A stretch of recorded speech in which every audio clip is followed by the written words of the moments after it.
जय श्रीमन नारायण। ए पर जे टिप्पणी हम करे जा रहल बा रामानुजदास श्रीमान गट्टू वेणुगोपाल स्वामी जी के द्वारा दिहल गयल बा। अध्याय 6 आत्म संयम योग श्लोक 30। यो मां पश्यति सर्वत्र सर्वञ्च मयि पश्यति तस्याहं न प्रणश्यामि स च मे न प्रणश्यति। ओम। गीताचार्य श्री कृष्ण परमात्मा अर्जुन समेत हमनी सबके आत्म संयम योग सिखा रहल बानी। परमात्मा कहत बाड़न कि अर्जुन आत्मा सब एक समान हवे, एकरा अलावा सब आत्मा परमात्मा आ परमात्मा के समान हवे। एगो योगी जे पूरा तरह से आत्मदर्शन आ आत्म साक्षात्कार प्राप्त कर चुकल बा, जब ऊ खुद से जुड़ जाला आ सब आत्मा के दृष्टा बन जाला आ हमरा या परमात्मा के दृष्टा बन जाला, ता ऐसन कौनो राह नहीं के कि हम ओकरा के ना देख सकी।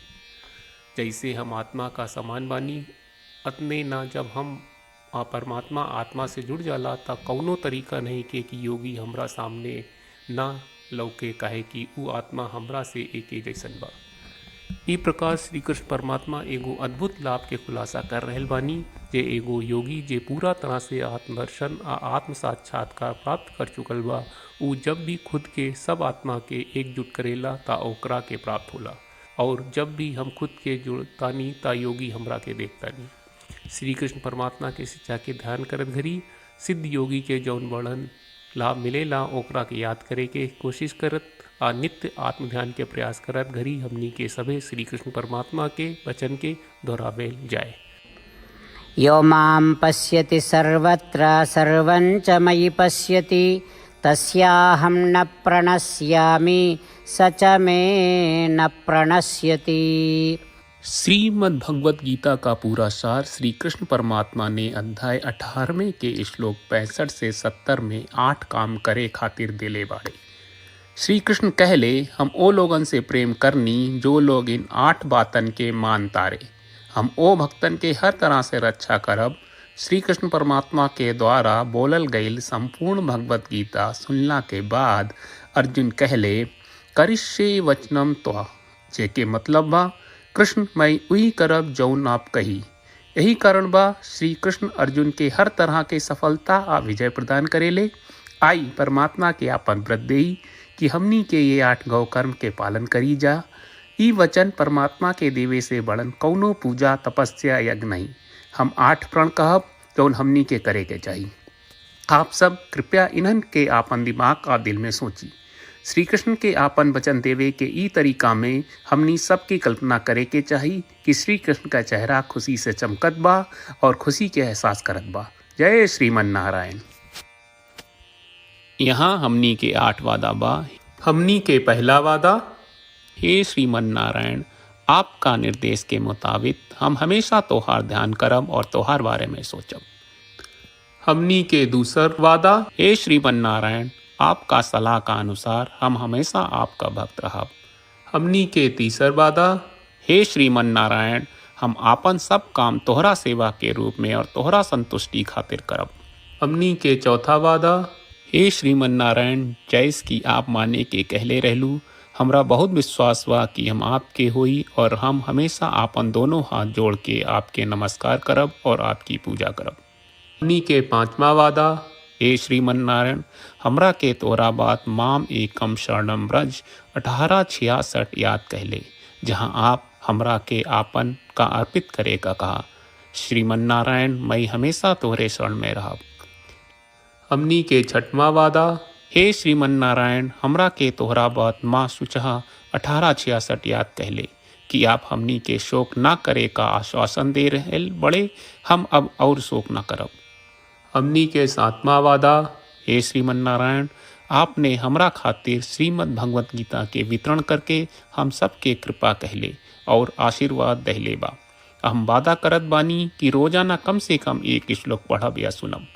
हमनी के 8वां वादा, हे श्रीमन नारायण, आप गीता के पूरा मानवता तक ले गयलू। हम गीता में आपके दिव्य वचन के उन भक्तन तक पहुँचावे के प्रयास करब जे गीता से अपरिचित बा। हे श्रीमन नारायण, हम उई करब जौन तू करे का कहब। हम ऐसन व्यवहार करब जैसन आप चाहत बानी और हम खाली आपका खातिर काम करब। श्रीमन नारायण के रोज आपन वचन देहल कि हम ओइस करब जैस आप कहत बानी, ई अपने आप में बड़न पूजा बा। श्रीमन नारायण, करशे वचनम त्वा। श्रीमन नारायण, हम तोरे निर्देश के मुताबिक काम करब। सर्वम श्री कृष्ण अर्पणम अस्तु। जय श्रीमन नारायण।